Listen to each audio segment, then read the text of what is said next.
The 1980s was the era for action movies, and the decade is some of the genre's most iconic films, filled with cheesy one-liners, over-the-top explosions, and of course, muscle-bound heroes with a nearly unlimited supply of ammunition. Movies like Commando and Rambo set the standard, with their stars Schwarzenegger and Stallone becoming the poster boys of the genre as a wave of imitators flooded theaters and video rental stores. This actually makes a movie like John Carpenter's Escape from New York stand out so much more as we look back at the action offerings of the decade. It isn't bright and flashy like its contemporaries, it's dark and dismal, focusing on building an atmosphere and an interesting world rather than showing off the over-the-top action set pieces. These are the aspects I find so interesting about Escape from New York, and exactly what I want to discuss in today's video: the alternate history of Escape from New York and the world building of what happened in this dystopian future.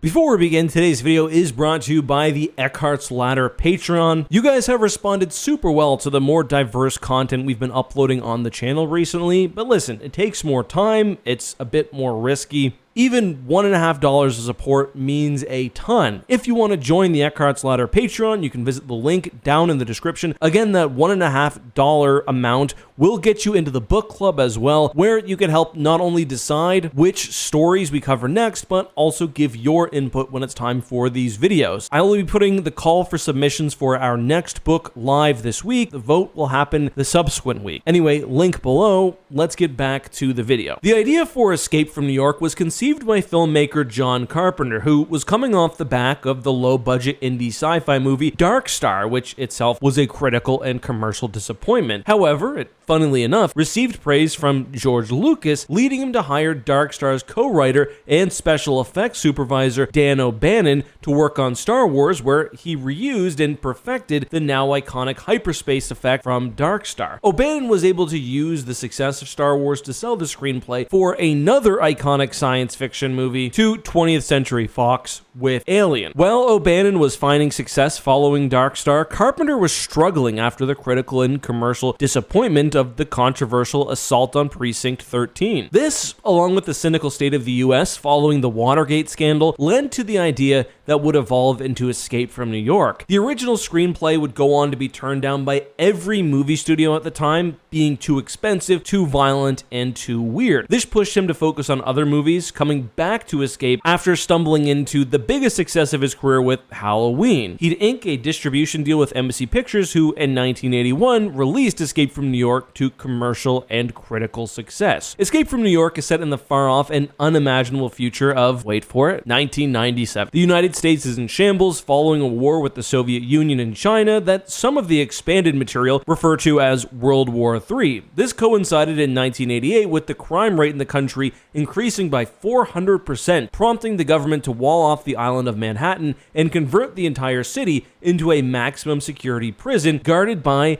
the United States police force. What I really love about Escape from New York is that aside from some very small details we learn in passing, we don't know very much about the outside world. Because of this, I did look to some of the comics in order to get a better idea of the state of things. Escape as a franchise is pretty limited, however, with only 2 movies, a novelization of the first film, and 2 comic runs which honestly contradict each other. Because of that, I've made the executive decision to only acknowledge the 2014 run from Boom Studios as canon. The main character of the Escape franchise is former decorated Special Forces soldier turned criminal Snake Plissken, played of course by the legendary Kurt Russell. Well, today Kurt Russell is known for performances across a variety of genres. His early career was actually exclusively in family-friendly movies produced by Disney. The studio thus originally didn't want him in the role, afraid that audiences would be unable to take him seriously as an action star due to his otherwise clean public image and filmography. But Carpenter fought to cast Russell on the role, and it absolutely paid off. It's really hard to imagine Snake Plissken without Russell in the role, playing this effortlessly cool character in a way I don't think any other action star of the era would have been able to. Snake's backstory is painted with the same mystery as the rest of the world. The only detail we know for sure is that he was a wartime lieutenant whose actions in Leningrad and Siberia earned him 2 Purple Hearts. Snake became disillusioned with the US government during during or after the war. The novelization expands on this with the detail that his parents were taken hostage and killed with no rescue attempt from the USPF during his service. So there's an answer if you really want one. But I think a large part of the appeal of Snake's backstory is the mystery, and any attempt to really dig into that, I think, is less satisfying or compelling to allowing the watcher to fill it in for themselves. We don't need to know why he's called Snake, how he lost his eye, or what his life was like before we met him. The character has an almost mythical quality. Every character he meets throughout his journey knows who he is and recounts some unique legendary story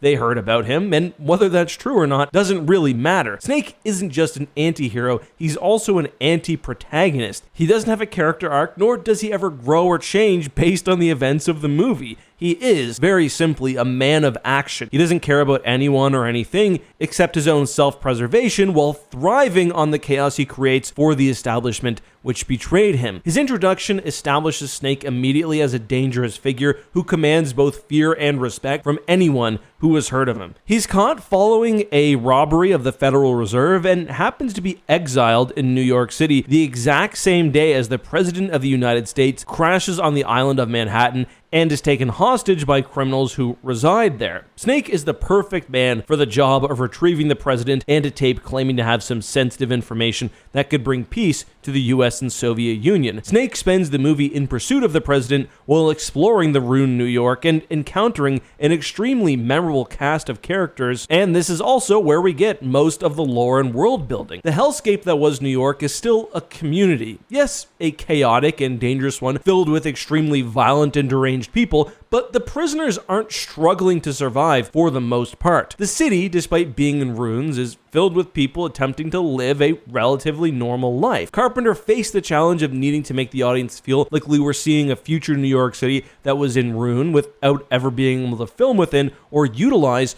most of the city's most well-known locations. They shot most of the original escape in East St. Louis, Illinois, which worked as the convincing rundown NYC, largely due to a massive fire that occurred a few years earlier. The rest of the city is portrayed in very budget-friendly ways through matte painting, early computer graphics, and miniatures, which build the scale of the once major American city and portray it within a permanent state of disrepair. I feel like it's important to discuss the limitations the filmmakers faced with this movie when discussing the lore, because it helps define why the world is in this state. The cherry on top of the excellent setting is, of course, the insane cast of characters who occupy the city itself, because it would have been so simple to make this series a straight, self-serious action movie, but the camp aspects are what make it so endearing. Most of the prisoners of New York have the same vibe as the occupants of the wasteland in Mad Max, utilizing remnants of the old world in wacky and over-the-top ways to really make the setting stick out from other depictions of a destroyed Manhattan. There are too many visually interesting decisions to count, whether that's chandeliers welded to the hood of a limo, deranged street performers living in subway tunnels, or a pink rocker with sharpened teeth stalking the ruins like some urban ghoul. The atmosphere and the setting creates balances where this absurd world is contrasted with this gritty, self-serious tone. It's campy and over the top, but never silly, unlike its less fondly remembered sequel, but we'll get to that. The technology of this alternate 1997 isn't super ridiculous aside from the egg-shaped escape pod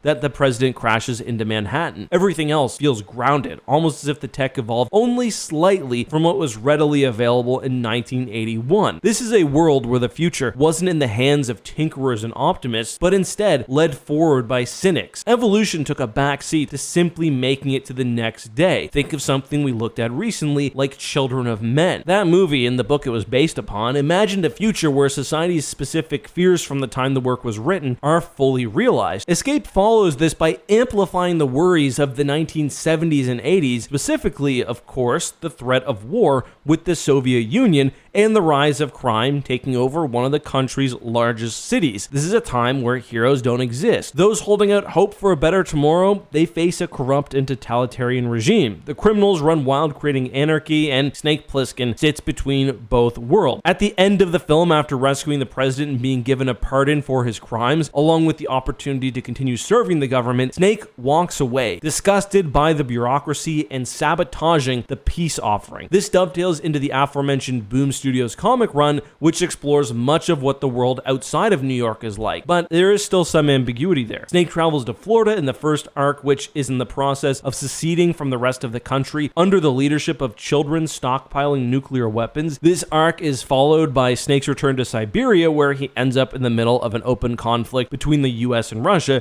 before escaping to retire in a mostly unchanged Canada. Let's go. Retirement is short-lived though. Following the president being impeached and tried for treason, he ends up thrown back in New York, taking control of the city and attempting to raise an army to fight back against the USPF. This ends with the death of the former president and Snake's retirement for the next 12 years. In the interim, the events that set up Escape from LA fall into place. An earthquake separates Los Angeles from the rest of California, and amidst the panic, America fully transforms into a theocracy with the election of President Adams serving a lifetime term as president. LA has similarly been converted into a prison island filled with all who are deemed undesirable in the new order of the United States. This new rule, inevitably, shocker, conflicts with Snake's retirement, with the government seizing his home under new eminent domain laws, pushing Snake to fight the corrupt system once again by robbing the Federal Reserve in Cleveland. The return of Snake becomes extremely well known, leading to his recapture by the USPF, again coinciding with the country requiring somebody with his skills to recover something of importance from a prison island. This is where the events of Escape from LA come in. In 2013, the US created a superweapon capable of utilizing satellites to disable electronics indefinitely. This weapon is stolen by the president's rebellious daughter and taken to LA. LA is sadly far less interesting than the world building of Escape from New York, amplifying the camp elements to an honestly ridiculous level while never fully taking advantage of its location in the same way we saw with the first film. I do think, however, that the movie leaves off on an interesting note. After recovering the weapon, Snake is again betrayed by the government, but as is tradition, he outsmarts them and decides to use the weapon, wiping out all electronic technology in the world. This was the final thing to happen in the Escape from New York franchise. I really feel like a potential third film following an even further gone United States could have been really great given the way things were left off in LA. There have been a number of attempts to create another sequel, TV series, or even remake of the first film, but we've really only had that 16-issue comic from Boom Studios expanding the story. There is a lot of potential with the franchise, and I think there's good reason to revisit it in the future given how unique the world is compared to so many other stories with dystopian settings. The first film is still a classic. It has definitely shown its age, so maybe a remake wouldn't be the worst thing, although not having Kurt Russell as Snake would be a detriment to the film. If only he'd created a child who's almost exactly like him. Both John Carpenter and Kurt Russell have discussed one potential sequel, which never materialized, Escape from Earth. I don't know, probably for the best we didn't get that one. Anyway, that's all for today. If you enjoy these longer sci-fi deep dives and looks into world building, make sure you not only subscribe, but consider supporting the channel on Patreon. As you guys have seen, these extremely high effort videos can be hit or miss, so even $1.50 a month not only really helps support the channel, but also gets you added to the book club where you can help decide what projects we cover next. This week, I will be taking submissions for the next book we start, and then subsequently, we'll have a vote. Anyway, that's all I've got. See you next time, and may the Force be with you.